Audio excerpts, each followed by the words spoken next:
But what actions do you think it would take to bring about a gold standard worldwide? Unfortunately, I think it's going to be kind of part of a breakdown or a crisis that leads to that. It's not going to be done proactively. Maybe an opportunity, some country will see the opportunity and be one of the first to remonetize gold. I think that we're doing our part as a nation to kind of bully the world into thinking about these things. I mean, for example, we weaponized the SWIFT system, but a year ago, we locked them out. We told them their gold bars are not permitted in the West. They won't be accepted. We're just pushing them into creating their own system. These Rubicons that we are crossing is really kind of making people, other countries around the world, kind of think, what if we get crossways?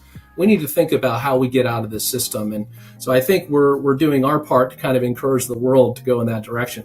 I think one of my theories is that eventually in a crisis, the central banks, or really the central bank of the central banks, the International Monetary Fund, probably during a crisis will look at adding gold to the strategic drawing rights or special drawing rights system as a way of trying to shore things up and kind of create the sort of super currency.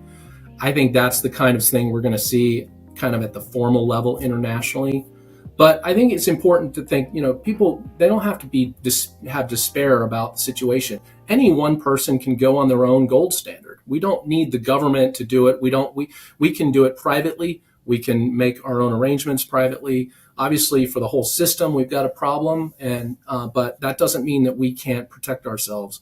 And so, I don't really look to governments for the solution here. I look to the free market and I look to the people.